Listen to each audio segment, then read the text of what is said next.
Inspira Ação. Ato ou efeito de inspirar alguém a agir. Olá, olá! Sejam muito bem-vindos a mais um episódio do Datumcast, nessa série especial Inspiração Datum, onde os nossos convidados nos inspiram à ação.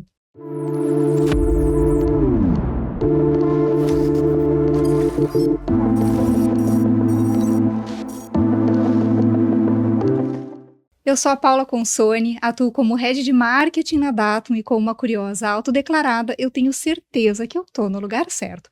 E quem também tá no lugar certo junto comigo e pela primeira vez aqui no estúdio em Porto Alegre é a minha colega Jéssica Pessoa. Oi, Jéssica, Oi, muito Paula, bem-vinda. tudo bem? Ai, tô bem feliz de estar aqui de novo contigo, né? Segunda vez agora, isso. né? Daqui a pouco a gente não vai mais precisar repetir isso.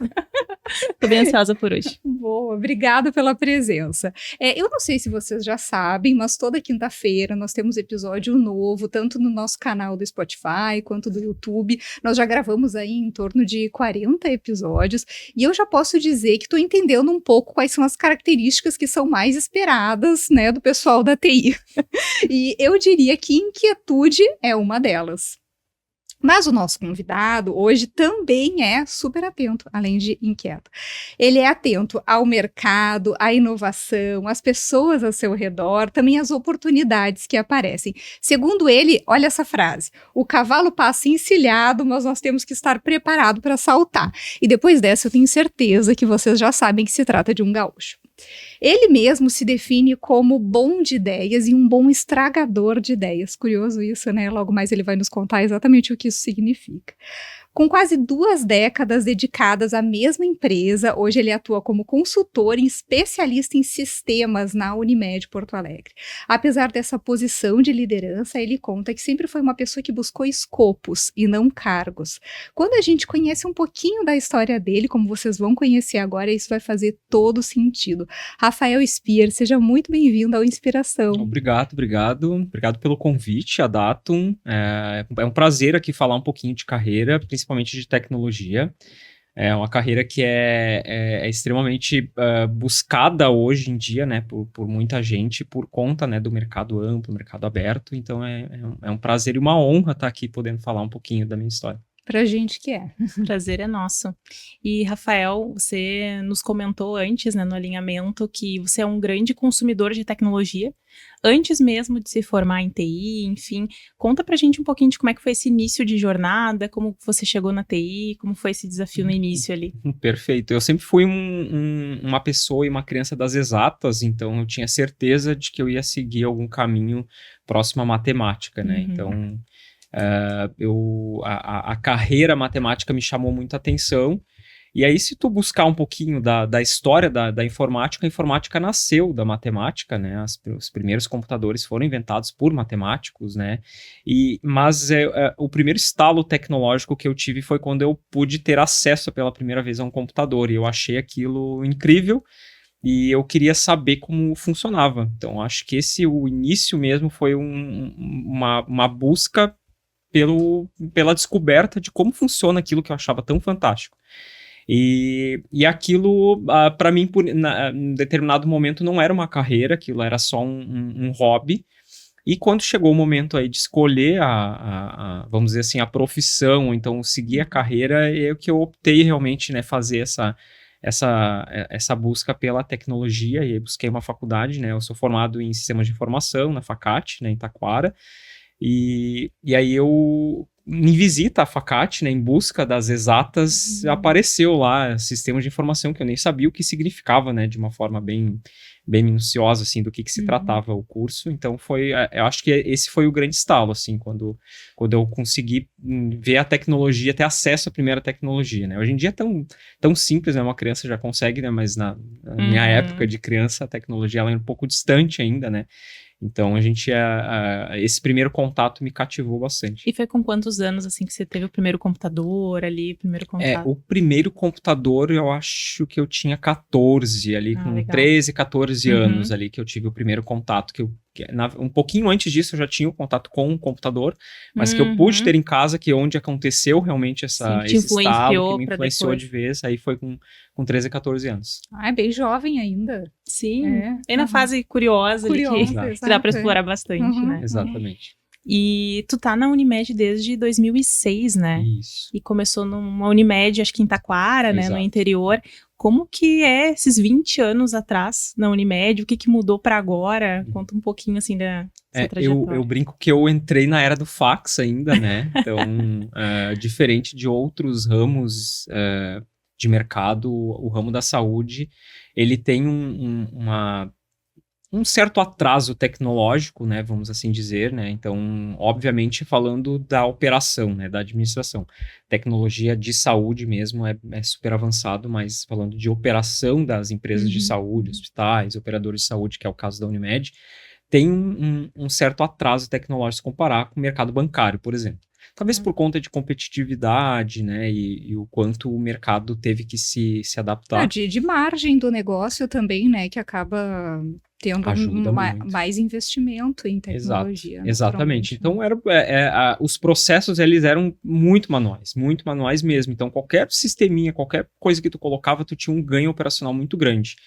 E com o passar do tempo, isso foi cada vez, né, enxugando, né? Então, em 2013, eu saí da Unimed lá de Taquara, vim para a Unimed Porto Alegre já com uma outra empresa, de um outro porte, e aí os processos já mais consolidados, mais automatizados. Então, a necessidade de buscar cada vez mais tecnologia e mais opções, ela é frequente, né? Então, quanto mais tu te aproxima, né, de uma automação, de uma maior automação, mais tu precisa buscar. Então, isso acaba trazendo um ganho profissional para quem está dentro do mercado muito grande, né? Que foi o que acabou acontecendo, assim, né? Saí lá, pude observar lá nas primeiras solicitações de autorizações lá, que o pessoal mandava fax para as outras unidades para fazer a autorização, até hoje um processo totalmente online, né? Digital, onde o cliente não recebe mais papel. Então, tem todo um contexto de evolução super bacana aí. E tu pode dizer que, mesmo se passado 20 anos, é sempre a busca por uma inovação, uma automação dentro dos processos. Acho que isso se mantém o mesmo, né? Desafio mesmo que tenha passado tanto tempo assim, em relação à tecnologia, né? Se mantém o mesmo, e por mais que a gente vá cada vez mais automatizando, sempre tem muito mais para automatizar, né? Porque a tecnologia que está surgindo, ela permite isso, né? Inteligência artificial, então agora é a bola... Nem dá para dizer que agora é a bola da vez, já faz um tempinho que é a bola da vez, mas para o ano de 2025 agora a expectativa é que aumente muito. Então, e a gente acaba conhecendo inteligência artificial num contexto da inteligência artificial muito baixo ainda, muito pequeno, perto do que ela é capaz de proporcionar, né? Então, acredito que nos próximos anos aí a gente vai ter uma virada bem grande mesmo, assim, com toda a parte de operação transformada com inteligência artificial. Então, hoje a gente ainda faz muito que a gente chama de inteligência burra, né? Que é um dos níveis de inteligência artificial baixo ainda, mas a gente já consegue automatizar muita coisa, né? Porque a gente olha para um processo e vê aquilo que está sendo feito de forma repetitiva, ou então de uma forma que pode ser replicada. Isso tudo é muito fácil hoje replicar com inteligência, né? Então, falando em processos, eu acredito que é uma virada muito grande. E outra coisa que eu acredito que, principalmente para o ramo de onde eu estou agora, para o ramo da saúde, especificamente de operadora de saúde, eu acho que a experiência do cliente, eu acho que ela é um chamariz para a gente investir hoje, né? Então, o cliente hoje está muito acostumado a se usufruir de tecnologias e processos automatizados em todos os pontos, né? Então, não adianta tu querer competir com o cliente. Não, mas se o cliente me quiser, ele vai ter que fazer tal coisa que ele não está acostumado a fazer. Não adianta, porque ele vai para um iFood, ele vai para um Uber, ele vai para um Netflix, ele vai para um Spotify, ele vai para qualquer outra plataforma digital ou um banco digital, por exemplo, ele já espera aquela mesma experiência de qualquer outro serviço que ele vai consumir. Então, a gente não pode lutar contra isso. A gente tem que entrar na maré, navegar nessa mesma onda e se adaptar e tentar cada vez mais produzir, né, aplicações ou aplicativos ou qualquer outra coisa do tipo que os clientes possam se usufruir de tecnologia sem que eles percebam que tem a tecnologia, que eu acho que isso que é a grande sacada de tu entregar uma experiência bacana. O cliente não faz ideia de como aquilo funcionou, mas tá funcionando. É tão fácil, fluido e simples que vira uma surpresa, assim, quando se descobre o que tem por trás, Exatamente. Maravilha. E queria voltar a um ponto, porque os nossos ouvintes do Inspiração, eles gostam muito dessas viradas de chave ali, que é você ter saído do interior, primeiro mudado de Unimed para uma estrutura muito maior e ter saído do interior para vir para Porto Alegre, uma cidade maior. Como é que foi isso para ti profissionalmente, assim, e também como pessoa, essa troca, assim? Perfeito. Eu sou natural de Igrejinha, né, uma cidade aqui do interior, né, que tem agora acho que uns 30 mil habitantes, né, então no meu primeiro emprego de tecnologia já não foi em Igrejinha, já tive que ir para Taquara, que é uma cidade vizinha ali, eu trabalhava na própria universidade com tecnologia, e na universidade a gente recebia muita demanda de ofertas de estágio e tudo mais. Eu já trabalhava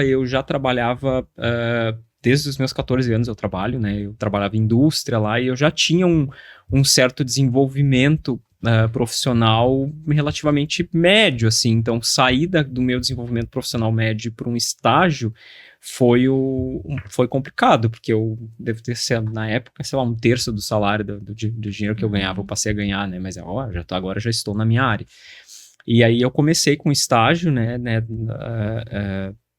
lá, e aí fui evoluindo, fui crescendo, mas eu sempre estive atento e atraído por grandes centros, porque tecnologia está, né, de uma certa forma mais focada nos grandes centros, né, Porto de São Paulo, por exemplo, né, e tudo mais. Então, eu tive colegas conhecidos ali da própria universidade, colegas de trabalho, dentro do mundo Unimed a gente faz muita conexão com as outras Unimeds, então eu já tinha conversado com pessoas aqui da Unimed Porto Alegre, já conheci algumas pessoas daqui, e essa abordagem veio da Unimed Porto Alegre, né? Não fui eu que busquei, né? Foi a Unimed Porto Alegre que me buscou. Eles que vieram, tinha uma oferta na época. A primeira ocasião ficou assim, não vou, porque eu estava terminando a faculdade na época e fazer essa mudança ia ser complicado. E aí eu pensei, não, vamos dar mais uma esperadinha. E aí, numa segunda, eu estava formado recentemente, então eu decidi fazer essa mudança. E é uma mudança que a gente sempre faz com 2 pezinhos atrás, o pessoal do interior às vezes tem um pouquinho de timidez e tudo, e foi muito bacana porque eu fui muito bem recepcionado e foi muito diferente do que eu achava que ia ser, né? Tanto que no começo eu não investi em vinda para Porto Alegre, eu vim trabalhar em Porto Alegre, eu morava lá ainda, então eu fazia esse bate-volta, eu fiz esse bate-volta durante 8 meses, todos os dias. Nossa, então, mas é uma certa distância, né? São quase 100 quilômetros, na verdade, que eu fazia todos os dias. Então, e era uma certa distância que não era fácil de percorrer. Eu ia dizer justamente isso, porque daqui a pouco alguém tá ouvindo, sei lá, tá em São Paulo e pensa, 100 quilômetros, mas assim, não é estrada. Não é tão fácil, porque que pega todo o trânsito da região metropolitana para depois começar a subir. Exato, então dirigir era muito ruim. Então, como tinha que vir muito cedo, então eu optava por vir de carro dirigindo só naqueles dias que realmente tinha algum evento, alguma coisa que eu precisava me estender, algum horário. E geralmente o meu percurso era, eu pegava um ônibus em Igrejinha muito cedo, eu pegava meu carro de manhã às 5:30 da manhã, ia até a rodoviária de Taquara de carro, porque em Taquara tem um ônibus que vem para Porto Alegre direto, então eu deixava meu carro estacionado no estacionamento da rodoviária de Taquara, pegava o ônibus até Porto Alegre e descia aqui na rodoviária de Porto Alegre e pegava um outro ônibus para ir até o trabalho. Você fez isso por 8 meses. Isso tudo porque tu queria ter certeza de ter dar conta de ficar na capital. Exatamente. E aí, claro, que depois de meio ano eu já fui em busca, de um imóvel. Isso agora. Exato. Então foi uma mudança bem devagar, bem lenta, Sim. né? E eu queria ter certeza de que realmente estava fazendo a coisa certa, né? E tudo mais. Então acho que foi no seu tempo, deu certinho. 12 anos, né? Foi 12, né? anos. Então acho que deu bastante certo. Muito certo, muito certo. Tu comentou com a gente que o que te impulsionou a buscar a tecnologia ali no começo foi o teu gosto pelas exatas, né? E com certeza para conseguir chegar onde tu chegou, tu precisou aprender muito sobre tecnologia, né? Skills mais técnicos. Sim. Mas foram possivelmente os skills, os soft skills que a gente chama, né?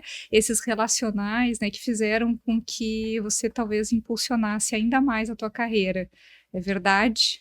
É verdade, é verdade. Eu sempre busquei bastante conhecimento técnico, né, tecnológico, então já desenvolvi nos primórdios, já fui analista, mais um analista mais técnico, já mexi com infraestrutura também de uma forma um pouco mais ampla, mas eu sempre me destaquei nas posições onde eu estava de trabalho com esses soft skills aí. Sempre tive um bom relacionamento com as pessoas com que eu lidava, e eu tenho algumas características que são minhas, assim, né, de conseguir trabalhar de uma forma dinâmica. Eu tenho bastante adaptabilidade, né, eu gosto muito de usar essa palavra, então eu me adapto muito fácil aos ambientes, às pessoas com que eu estou lidando e às atividades e às tarefas que eu tenho, né, que eu tenho que fazer. E eu acho que a Unimed deixou isso acontecer de uma forma muito fácil sempre, né? Então eu estive numa empresa que investia nisso, né? Que investia no colaborador, que sempre deixou que o colaborador pudesse ter essa autonomia, essa busca pelo conhecimento, essa busca pelo novo mesmo lá em Taquara, né? Eu consegui desenvolver muito isso. E esse relacionamento, essa busca constante aí com relação à novidade e a estar sempre atento aí me direcionou de uma forma bem fácil, eu diria até, né, de carreira, né? Eu nunca tive problemas de escolher alguma coisa, putz, agora eu não posso mais fazer tal coisa. Eu sempre fazia, mas se eu gostava de alguma outra coisa, eu estava estudando para um dia chegar lá, que é a história do cavalo, né? A gente brinca lá, a gente brincou um pouquinho, né? Eu sempre estive pronto para dar o salto, né? Que é aquela questão, né? Então eu trabalhei muito durante muito tempo. Com estudo, com bagagem, né, com bagagem técnica, né, eu fiz, depois de formado, fiz 2 MBAs aqui já em Porto Alegre, cursos e mentorias, né, então sempre me nortearam para conseguir encontrar alguns nortes, mas a minha atenção ao que o mercado estava trazendo, né, como oportunidade e ao que a empresa tinha de estratégia de oportunidade sempre norteou muito essa minha busca pelo conhecimento. Então, eu ficava atento ao que estava acontecendo e eu buscava esse conhecimento, e aí quando chegava o momento de adotar esse conhecimento, eu já estava pronto para. Então, eu acho que isso foi um grande diferencial, né, que eu sempre busquei ter, né, como de carreira. Aliás, não sempre busquei, eu sempre busco, porque isso nunca acaba, né? A gente nunca acaba, esse conhecimento nunca... a gente nunca perde essa vontade, eu pelo menos nunca perdi essa vontade, né, de buscar esse conhecimento, de estar atrás de coisas novas e de inovação. Sempre gostei muito. E isso eu acho que foi um pouquinho lá daquela história lá de ver o computadorzinho lá funcionando e ter aquela... mas acho que é a curiosidade, né? Você tá achando, né? A curiosidade que a gente tem, né? Eu acho que essa curiosidade, ela traz um pouquinho dessa vontade de estar sempre aprendendo. Né? Bom, então vamos lá. Essa expressão do cavalo, a gente já explicamos, então, que é sobre estar pronto para agarrar essas oportunidades, né? Que aparecem. Dessas oportunidades que surgiram, quais foram essas oportunidades que você agarrou ao longo do teu tempo de Unimed? Perfeito. Acho que lá no começo, lá ainda em Taquara, lá quando eu estava trabalhando lá, eu comecei, né, num estágio de infraestrutura, que é geralmente onde a gente de tecnologia começa, né? Todo mundo que começa de tecnologia começa... Infra ou suporte? Infra e suporte, né? Os dois, né? Eu fazia suporte, fazia um pouquinho de... Os dois ao mesmo tempo. Os dois ao mesmo tempo, perfeito. Então, eu comecei lá, né? Só que eu sempre via uma galera lá que estava atendendo lá as pessoas e buscando melhoria de sistema. Pô, o que essas pessoas estão fazendo? Aí eu encostava lá falando, o que tu faz aí? Como é que tu desenvolve? Que legal. E aí eu comecei a dar suporte a sistema, comecei a entender o funcionamento do sistema, disse, eu vou buscar conhecimento. E aí eu busquei a linguagem que o sistema era desenvolvido, então comecei a buscar a tecnologia, comecei a estudar sobre aquilo, e em pouco tempo eu já estava desenvolvendo, já tinha capacidade de desenvolver no sistema, então eu já estava começando a atender, já estava buscando. E aí depois, toda essa questão de sempre estar em contato com o negócio me trouxe muita oportunidade de tentar buscar o novo, tentar buscar coisas diferentes. E aí eu acho que a inovação, acho que foi um gatilho muito forte, né? Então aqui no Unimed Porto Alegre, né, em determinado momento, eu cheguei aqui por um projeto específico, meio sem querer, porque eu vim para fazer uma função e o projeto que eu adotei depois, ele perdeu o seu gerente de projeto e eu estava apto, pronto, né, para assumir, porque eu já tinha estudado gestão de projetos, já conhecia um pouco de todo o sistema, então aí eu fui o gerente de projetos durante esse tempo e depois dele eu tive essa questão de conhecer uma forma mais ampla também, né? Então, tudo que girava em torno daquilo que eu estava desenvolvendo, eu tinha curiosidade, eu buscava informações sobre aquilo, então eu tive uma visão sistêmica muito apurada. Essa visão sistêmica me permitiu, por exemplo, seguir numa linha de arquitetura depois, de busca de soluções, porque eu entendia de todos os sistemas que estavam conectados, que buscava de qual sistema. E outra grande guinada, né, da inovação que eu estava citando é quando eu comecei, dentro da TI, ser o braço de inovação da Unimed. Então, tinha um projeto estratégico na Unimed Porto Alegre de inovação e eu era a pessoa de conexão do projeto estratégico de inovação com a TI. Justamente porque eu estava pronto para isso. E aí, quando eles me chamaram para este momento, eu estava em busca de um conhecimento, né, alguma coisa para fazer, e aí eu fiz um MBA de inovação, me apaixonei por inovação, achei aquilo fantástico, né, poder entregar as coisas para as pessoas, né. Então, eu me apaixonei por inovação e também, por uma questão de destino, acabou que eu tive que assumir o projeto estratégico, então isso também foi... Eu já estava preparado, né? Já tinha um conhecimento técnico, já tinha um conhecimento de negócio, então eu assumi o projeto de inovação.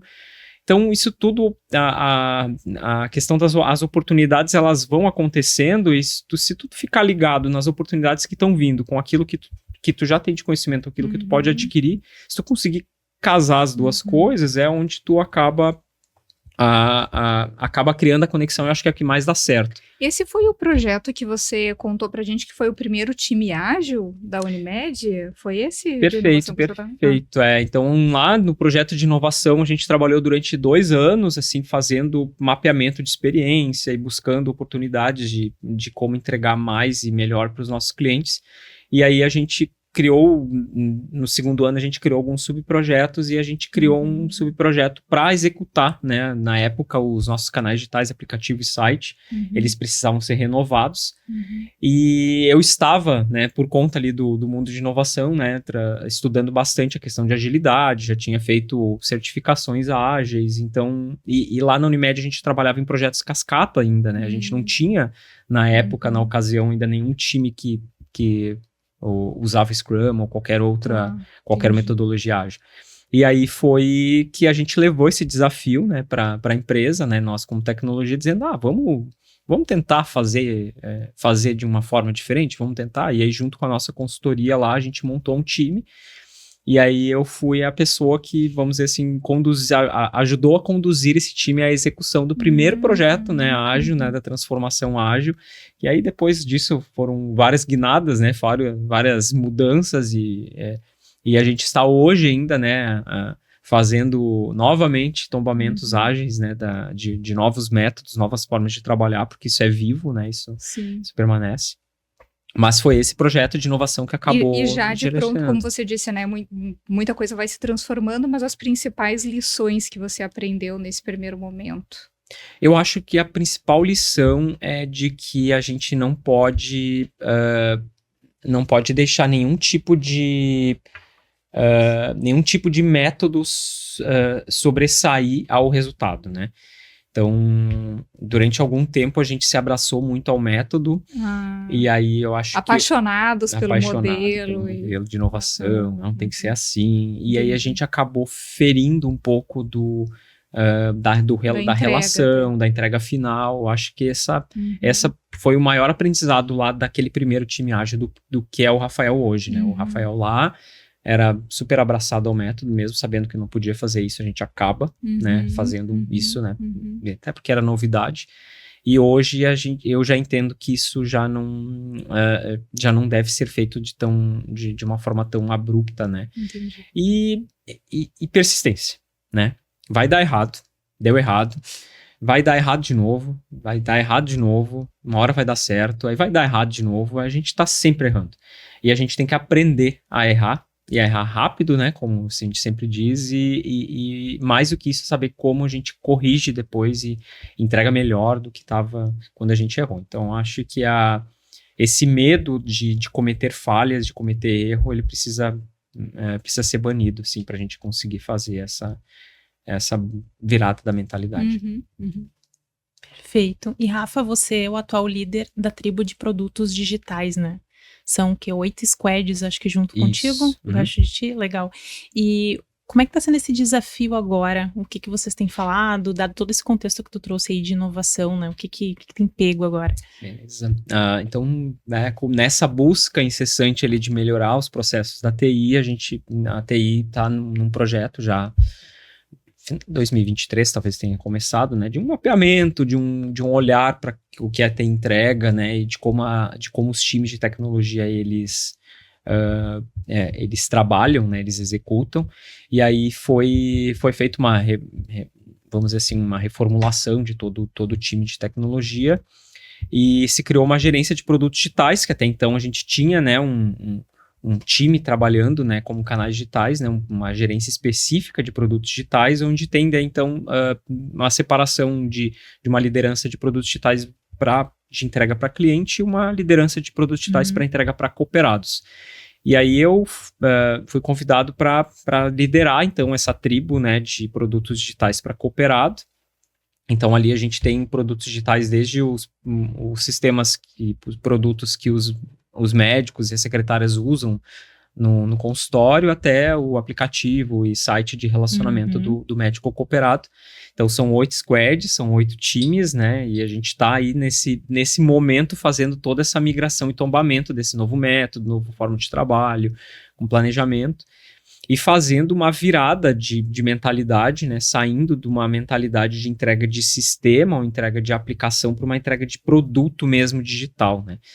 E aí o que muda, né, de forma um pouco mais específica com relação a isso é que a gente começa a trabalhar com um software como se ele fosse realmente essa caneca, no caso. O que essa caneca entrega de valor? O que ela pode fazer diferente? Qual é o feedback que eu tenho do cliente usando essa caneca? Então a gente considera o sistema, o software, como se ele fosse um produto que está sendo usado, e a gente passa a entregar valor e colher feedbacks de uma forma constante, mapeando, entendendo o ciclo de vida, né? Então a gente passa a tratar o software como um ser humano mesmo, né, de fato, né? Então, o que acontece com o ser humano, né? Ele nasce, a gente alimenta ele, e qual é o nosso principal objetivo como ser humano? É se manter o mais tempo vivo possível. E é isso com um produto, né? Com um software de produto, né? Essa visão. O que eu preciso fazer para que esse meu software, para que esse meu sistema, essa minha aplicação, aplicativo, ele tem o ciclo de vida dele maior, mais longo possível.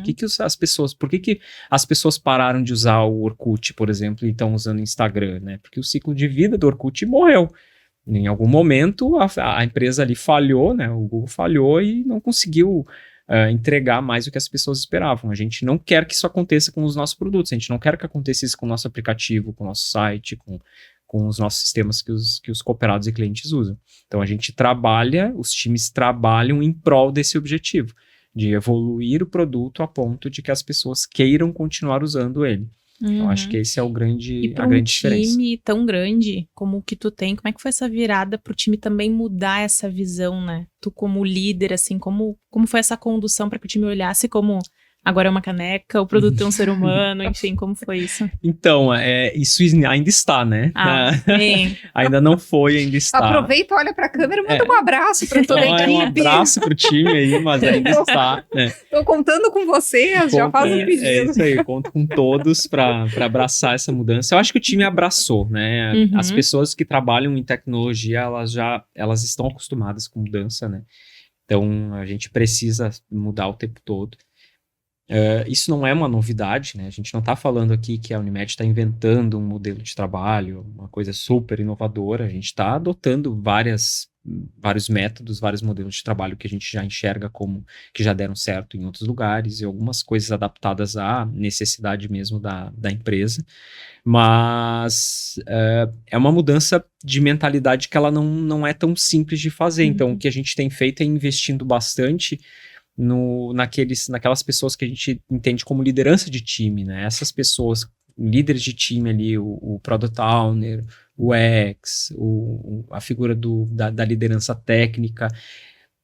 A gente tendo estas pessoas bem casadas e bem fechadas com estratégia, com objetivos, com tudo o que a gente precisa fazer para conseguir entregar aquilo que a gente quer entregar, aí eu acho que o time acaba se inspirando com isso, né? E a gente começa também a entregar para o time aquilo que o time sempre quis, né? Nenhum time de desenvolvimento de software quer ficar apagando incêndio todo dia. Nenhum time de desenvolvimento quer ficar fazendo melhoriazinha aqui. Eles querem algo mais, eles querem uma inovação, eles querem uma nova funcionalidade super legal, eles querem novas tecnologias. Então, quando a gente começa a entregar isso pro time de desenvolvimento, para essas pessoas, isso engaja automaticamente, né? Então, porque essas pessoas de tecnologia, de novo, elas estão ali se alimentando disso, né? Elas estão olhando o mercado se movimentando para esse lado, e se não acompanhar, ela também fica aquém, né, desse mercado. São os inquietos que eu mencionei no começo. Exato. São os inquietos. É uma inquietude boa, né? Não, é uma sem inquietude dúvida, boa, né? claro A gente tem que ser inquieto, sim. A gente não pode aceitar somente o erro, aceitar, dar que desculpa. Tá tudo bem, né? E vai ficar tudo bem para sempre. Não vai. A gente sempre... A gente ouvia de um líder nosso ali no Unimed, né? O que trouxe a Unimed até os dias de hoje não vai ser o que vai levar ela para os próximos dias, né? Claro. Então é isso. Ampliar o ciclo de vida, né, do produto, como você mencionou, vai passar muito por olhar a forma como o usuário usa esse produto, que também vai mudar com o passar do tempo, né? Inclusive influenciado por outros produtos digitais, não necessariamente produtos da mesma área. Né?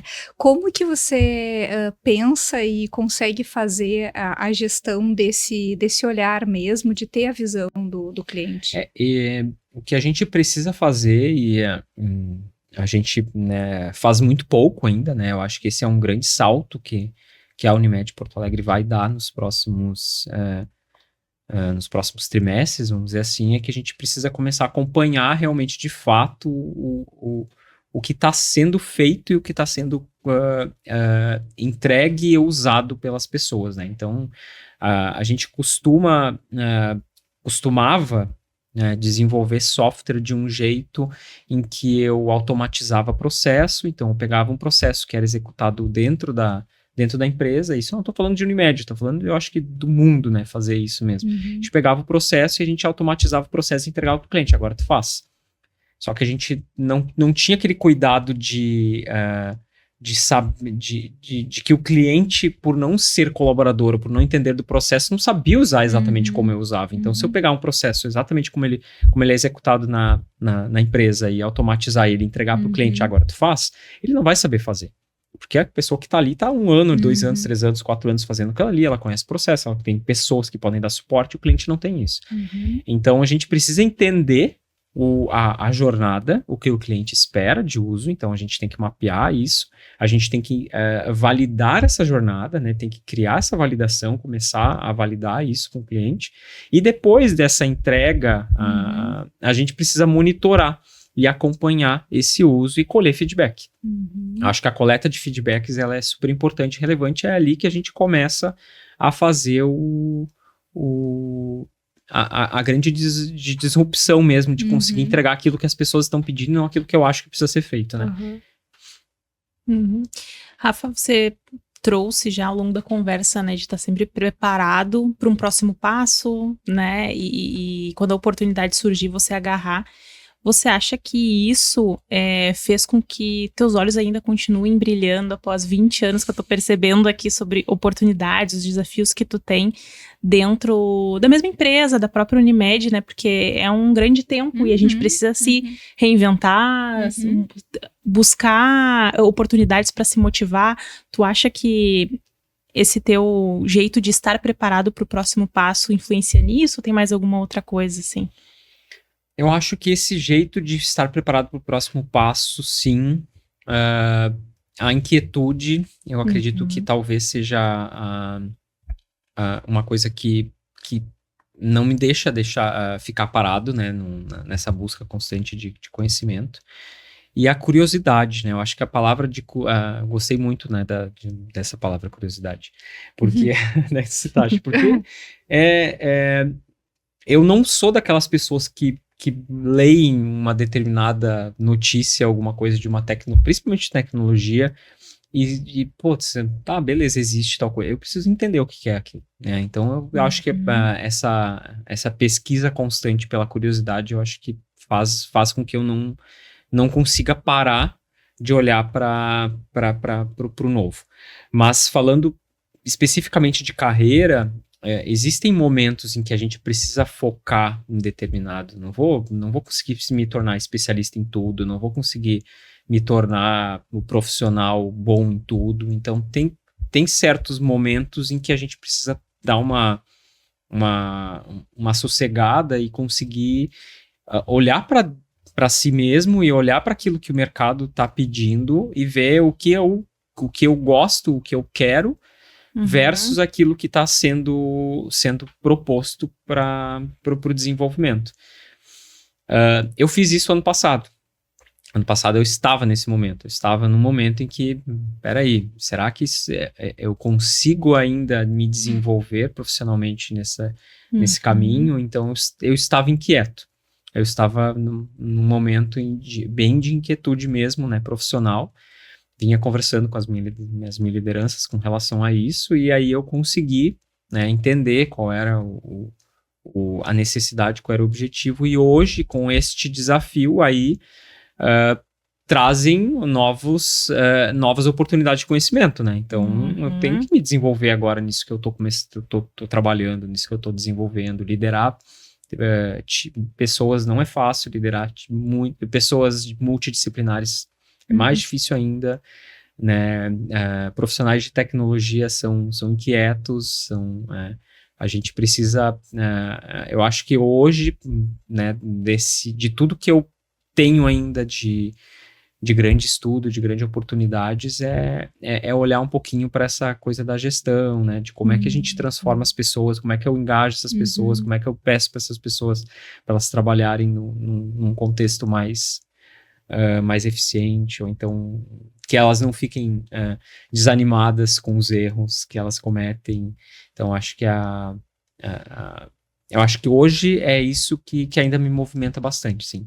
Essa parte de liderança, assim. Não, e de saber que tem pessoas que estão precisando de ajuda, né? Eu acho que e é a minha ajuda. Porque é interessante trazer que conversou internamente com a tua gestão, porque o buscar o próximo passo no mercado, o que está acontecendo, nem sempre é uma garantia que tu vai conseguir aplicar ali onde tu tá, né? Como é que foi ao longo desse grande tempo que tu passou ali, de estudar o mercado, ver tendências e estar preparado para o próximo passo, mas conseguir que isso refletisse dentro do negócio da tua empresa atual, assim? Ou nem sempre foi assim? Às vezes coincidência? Algumas foram coincidências e outras foram eu que busquei, né? Então, né, busquei a oportunidade mesmo de chegar e pedir, será que eu não posso fazer tal coisa? Será que eu não posso me desenvolver em tal coisa? E outras foram por contas de skills mesmo, né? Então, sempre que tem esse olhar de reposição, então de busca, né, de oportunidades ali, acho que tu estar com skills distintos e com bom desenvolvimento atrai também oportunidades, né? Tu fica dentro disso. Mas é que nem tu disseste, nem todas as empresas vão ter essa oportunidade. Eu, por sorte, consegui, né, buscar essas oportunidades internamente, mas por muitas vezes a gente se prepara, né, e o mercado tá aí, né? A gente não pode pensar que só porque eu estou me preparando aqui agora para assumir tal posição ou vai ter tal oportunidade que a empresa vai estar, né? Pode Então, ser outro cavalo ser que o passe, cavalo- né? O cavalo seja outro, veja bem. Exato, Com outra exatamente. cor, né? Exatamente. É Talvez exatamente outro isso. cavalo. E por isso que tu tem que ficar atento às oportunidades e às evoluções, não só de onde tu está trabalhando, mas do mercado como um todo. E não só do mercado por exemplo, ali no caso da Unimed, mercado de saúde, né? Do mercado no geral, mas o mercado de saúde também já é muito amplo. Então, pô, se eu trabalho numa instituição financeira, olha para o mercado financeiro, olha para outras instituições, olha para outros modelos de negócio, como eles estão trabalhando, como eles estão lidando, e busca essa aproximação e esse conhecimento, né? Se infelizmente não for onde tu estás, né, tu Sim. está pronto para dar um Pronto, passo além né? também. Na abertura eu comentei que tu é um bom estragador de ideias também, né? Como tu nos disseste. Conta por que tu acha que essa pode ser uma boa característica? Então, eu gosto de ter ideias, né? Então, eu sou uma pessoa que dá muita ideia e eu falo bastante, então sou comunicativo, então tenho facilidade de dar ideias. Só que durante muito tempo, né, e durante todo esse tempo que eu estou trabalhando especificamente na Unimed, eu adquiri muito conhecimento, né, por conta desses vários locais que eu já trabalhei. Já fiz uma coisa ali, já gerenciei um projeto aqui, já sempre busquei bastante oportunidade. Então, eu escuto muito problema e eu sempre brinco que nem sempre os problemas das pessoas eles são resolvidos com tecnologia, mas eu sou conhecido na Unimed muitas vezes por estragar algumas ideias. As pessoas elas têm uma ideia que acham que vai funcionar, só que por conta desse conhecimento, dessa bagagem toda que eu já tenho, eu já sei, não, mas isso aqui não vai acontecer porque tem isso ali, ou então o sistema tal não pode fazer tal coisa, então tem que fazer tal coisa. Então, eu já fui convidado para participar de reuniões para estragar ideias, né? As pessoas me dizem, Rafa, eu preciso de uma ajuda tua, porque a pessoa lá precisa fazer tal coisa, ela acha que vai conseguir fazer daquele jeito, mas não dá para fazer daquele jeito. Tá, mas por que não dá? Não, porque não dá porque isso, porque aquele outro. Não, beleza, então é isso. E às vezes é uma legislação aqui, é um puxadinho ali que tem que resolver. Então, esse olhar sistêmico, ele me atribui aí um bom estragador de ideias.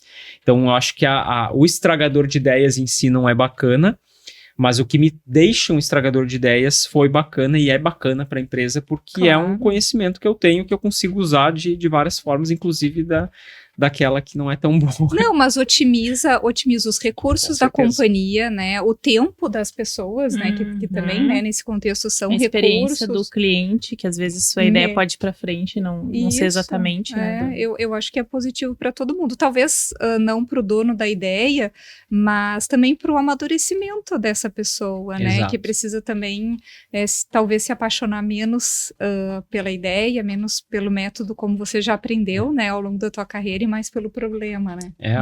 Aquele livro, né, Isso, ele mesmo. Que é do Waze, né, que é apaixone-se pelo problema e não pela ideia. Ele teve no South Summit, exato. Você foi? Assistiu a palestra dele? Fui assistir a palestra dele. Ele tem um jeito de falar, assim, muito interessante, né? E é bem isso, né, porque por mais que eu tenha essa capacidade de conseguir argumentar a respeito de ideias, eu sou uma pessoa que compro muitas ideias também. Porque eu gosto de fazer diferente, eu gosto de pessoas que buscam diferente. E como isso sempre me atraiu profissionalmente, eu gosto de trabalhar com pessoas que são assim. Então, se tem... Já participei até de programa de ideias ali da Unimed, que foi adotado. Eu fui uma das pessoas que ajudou a colocar o programa de ideias no ar, porque eu gosto realmente de ler ideias. E às vezes, falando de ideias, assim, especificamente, quando tu tá no mundo corporativo, não existe ideia idiota, não existe ideia banal. Na verdade, não só no corporativo, no mundo, né? Não existe coisa que não possa ser dita, né? E tem coisas tão simples, às vezes, que tem, né, que faz uma diferença danada, né, e tudo. Eu sempre gosto de dizer que a gente faz muita inovação e a gente não percebe que está fazendo inovação, né. Então, lá no programa de ideias, teve uma ideia que eu gosto muito de usar de exemplo, assim, quando acontece isso, que não tem nada relativo à inovação, mas só para não tem nada relativo à tecnologia, mas uma pessoa de uma unidade de negócio percebeu que quando a menina que ia fazer a troca dos sacos de lixo das lixeiras, ela pegava um saco de lixo que era extremamente grande para colocar naquela lixeira, e ela dobrava aquilo, e ela disse, pô, mas por que elas usam aquilo lá dela? Ela foi olhar e o saco de lixo que estava sendo usado lá era maior do que realmente o da lixeira. E ela deu a ideia de começar a comprar o saco de lixo do tamanho ideal. Traz uma economia financeira. Parece tão né, banal, mas é uma pessoa que estava num atendimento, numa unidade de atendimento, prestou atenção num detalhe. E para te ver como não precisa de tecnologia para inovar, não precisa de tecnologia para dar ideia. Foi uma curiosidade, né? Certamente dessa pessoa que olhou e não entendeu por que o tamanho do saco. Por que tá usando Fora o tempo aquilo lá, que ela né? demorava, possivelmente, né? Só dobrando a bordinha. Exato. Então, eu acho que a gente precisa olhar um pouquinho mais também para esse mundo e liberar um pouco mais as pessoas também para pensar. Eu acho que o grande objetivo hoje, quando a gente fala em automatização de processo, a gente fala em automação, ou então colocar inteligência para funcionar dentro dos processos, é justamente a gente conseguir dar capacidade para as pessoas que estão com a cabeça baixa numa operação, para elas conseguirem levantar suas cabeças, olharem para frente e conseguir enxergar esses pontos de melhoria. Sejam de melhorias de processo, de sistema, de qualquer coisa, de execução. Então, são pequenos detalhes que muitas vezes passam desapercebidos porque a pessoa não tem capacidade hoje de fazer isso, porque ela está imersa em algo que ela precisa, né, focar ali de uma forma repetitiva. Então, o grande objetivo hoje, olhando para processos, eu acredito que é isso, a gente conseguir liberar o ser humano para ser humano, para fazer o diferencial dele, né, que é raciocinar, que é buscar novidade, que é se relacionar, né, também tem essa questão, Sim, né, porque este relacionamento, ele sempre dá insights, né, a gente sempre tá conversando com pessoas, isso também ajuda a gente conseguir vislumbrar oportunidades. Né? E eu tava pensando aqui que o contraponto de dar ideias, botar o ser humano ali, né, para pensar, para contribuir, vem o medo de errar, que a maioria das pessoas tem. E tu falou de uma forma tão natural sobre erro, a gente vai errar, tem que errar rápido, foi tão natural. E para quem tá nos ouvindo, assim, o que tu tira de lição sobre lidar com erro? Né, no dia a dia e seguir em frente e errar rápido. Não é possível que tenha sido assim desde o começo. Não foi, eu acho que ainda não é exatamente assim, né? Tô sempre buscando essa... não ter esse medo, né? Então, lá no começo, quando tu é mais jovem, assim, eu acho que eu tive, pelo menos, né? Muito medo de errar, mas é aquela coisa, se eu errar, o que vai acontecer comigo? Aí tu erra uma vez e tu olha e diz, opa, não aconteceu nada. Então, quando tu tá num ambiente propício para isso, também ajuda bastante, né? Então, foram só 8 meses ali pra te também ter certeza que não. Viu? Eu tinha medo de errar. Tem um SLA ali. Exato, tem um SLA. O meu medo de errar é bem grande, assim. Mas quando a gente começa a trabalhar com inovação, quando a gente começa a trabalhar com tecnologia e com todo esse contexto, sempre existe uma frase que é usada que é R, e R rápido. R rápido. Então, tu acaba, né, martirizando aquilo, e eu acho que isso vira um mantra, né? Então, eu perdi um pouco desse receio, né? E eu tenho muita vontade de fazer as coisas melhores, e muitas vezes, para fazer as coisas melhores, você precisa fazer errado para ver como fazer melhor, né? Como fazer certo. Só que isso não é tão simples de fazer, porque quando tu tá no meio corporativo, erros, eles custam dinheiro, entendeu? Então a empresa também tem que saber o quanto eu tenho, qual é o dinheiro que tá para erro.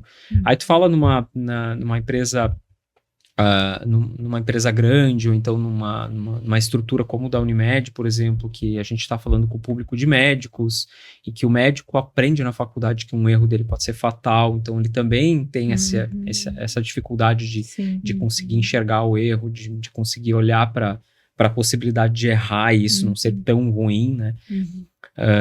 Só que tem erros e erros, né? Aquela coisa, a gente precisa errar, mas errar querendo acertar, e já errar e corrigir rápido, né? A gente não pode, a gente tem que estar sempre preparado para conseguir fazer essa transição, né, da melhoria. Errou melhor. E isso é uma constante. Assim como o teu medo de errar também é uma constante. Eu acho que aos poucos tu vai desenvolvendo essa capacidade de ficar um pouquinho menos dolorido com o erro, né? Eu acho que essa é a palavra, assim. Eu ficava muito dolorido, perdia sono. Meu Deus, agora esse negócio não funcionou, o que vai acontecer? E eu acho que tu vai aprendendo também um timing ali entre pensar numa nova ação, numa ideia, perder esse medo e tomar ação e encarar, que isso não seja tarde demais para fazer uma coisa muito bacana, mas também não tão cedo para também não cometer, às vezes, um erro imaturo, né? Exatamente. E eu acho que um bom planejamento, uma boa execução, um bom direcionamento, tu conseguir mapear, tu já erra sabendo o que aquele erro vai causar. Então, tu já consegue resolver antes, rápido, né? E não tem por que também errar sozinho, né? No sentido de tu tá fazendo um planejamento, um levantamento, acho que compartilhar com os principais, a equipe, os stakeholders envolvidos ali, acho que é importante, né? Ajuda muito, porque aí tu realmente consegue mapear todo o contexto. Tem que criar alternativas. Então, existem método, né? Existe uma fórmula pra gente conseguir errar melhor, né? Então, se tu tá dentro de um contexto de planejamento, tu conseguiu avaliar que tipo de erro que pode acontecer, tu conseguiu criar estratégias de contingências, né? Então isso é muito importante, principalmente quando a gente fala em operação sistêmica. A gente não consegue botar uma operação sistêmica sem definir uma contingência. Vai falhar, o sistema vai falhar, o produto vai falhar, não existe produto que não falhe. Então, o que acontece quando falhar? O que acontece quando der o erro? O que acontece se o cliente fizer, ao invés de botar A, botar B aqui nessa tela? Qual vai ser o impacto disso? Como eu resolvo esse impacto? Então, isso tudo bem mapeado, bem definido. Eu acho que o erro ele fica menos gritante, né? Porque aquela coisa do errar em que todo mundo percebe que realmente aconteceu um erro. Né? Menos impactante, assim, Exato. nesse sentido, né? Rafael, tu é pai de um menino de 6 anos, né? E como talvez a paternidade tenha te ajudado a ter um olhar um pouco mais gentil para os teus erros, para os erros dos outros, e de repente também te ajudar a balancear a tua vida pessoal com a tua vida profissional. Então, né? É uma luta. Eu acho que a primeira coisa que eu aprendi quando eu me tornei pai foi que tudo pode ser maior, né? Tudo pode ser mais amplo, tudo pode ter uma magnitude maior. Então, eu acho que o que a gente sente como ser humano, ele fica maior quando tu tem um ser, né? Que tu passa a ser responsável. A tua forma de olhar o mundo, ela fica ampliada. Só que em contrapartida isso é um desafio, porque falando pessoalmente e profissionalmente, nada na vida te prepara para ser pai, para ser mãe. Não existe que eu me preparei a vida toda, agora vou ser mãe. Tu vai errar, vai dar merda. Não adianta. Você tem que saber que em momentos vai acontecer problemas. E aí quando tu começa a descobrir que como criança, com toda aquela ingenuidade, com toda aquela questão de querer aprender o tempo todo, de o quanto cair, levantar faz parte da vida, e porque dificilmente tu te lembra disso quando tu era criança, né? Essa questão toda, e deixar isso florescer em ti mesmo, eu acho que esse é o grande diferencial. Eu acho que tu precisa deixar florescer, né? Essa questão de voltar a ser, a vivenciar isso junto com o filho. Mas assim, hoje mesmo, assim, eu tava comentando, né? Então, são coisas que cada dia, cada fase é uma fase super diferente. Então, a gente tá com o Sérgio, meu gestor aí, Sérgio, papai fresco. Acabou, vai fazer 15 dias a bebê dele. Ele tava... disse, que tá tudo bem agora, por enquanto. Estamos naquele processo mama, dorme, caga, né? Não necessariamente nessa ordem, eu ainda brinquei com ele, né? Mas é é um pegar diferente. Começou a pegar. Agora, né, fez a sua primeiro cálculo matemático. Agora já sabe somar.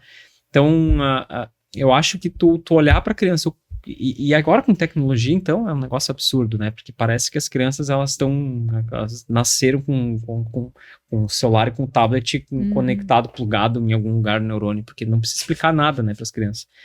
E tu vê aquilo, que a curiosidade da criança, ela tá trazendo desenvolvimento, que a busca dela em fazer as coisas, né, cada vez novas e tentar te imitar, também tá trazendo conhecimento. Aí tu começa a perceber que o quanto tu, como ser humano, também impacta não só o teu filho, mas todos os outros que estão à tua volta nesse sentido, né?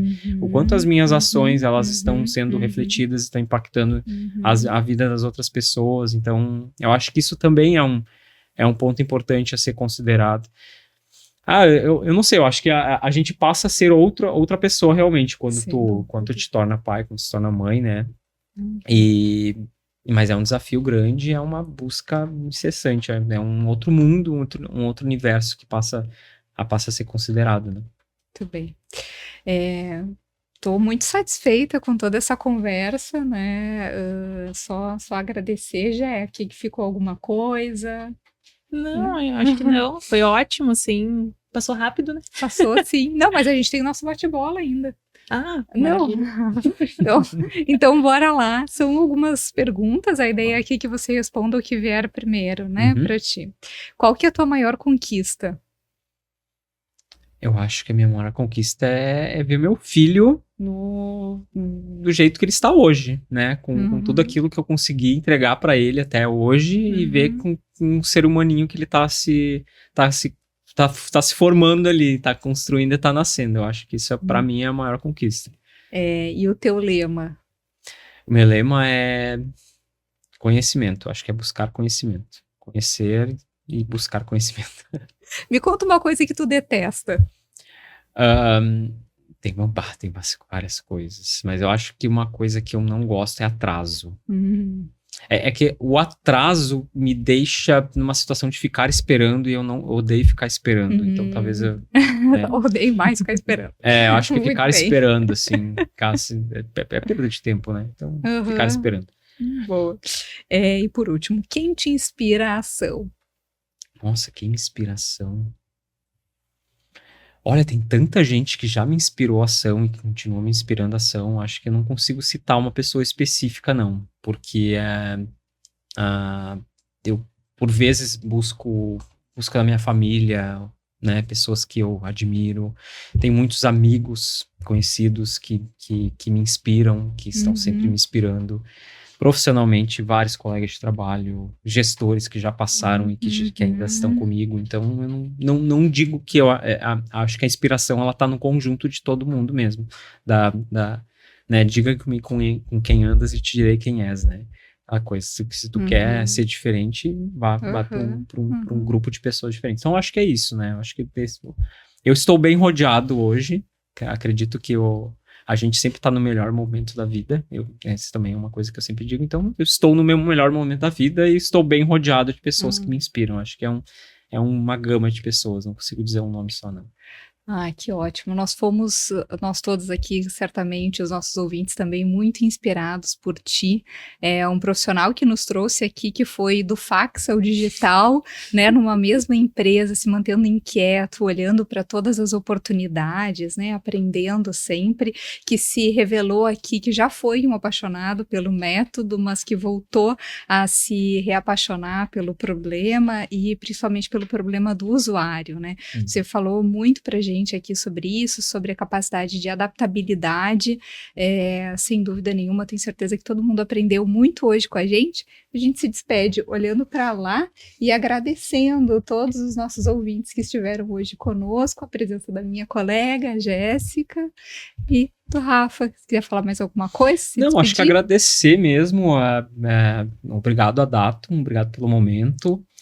E tô aqui, se alguém quiser me achar aí no LinkedIn, né, Rafael Spear, podem me procurar, podem buscar contato, né, trocar uma ideia, estou à disposição. Boa, então um brinde às novas ideias e às mentes inquietas. Aí, até a próxima, pessoal. Até.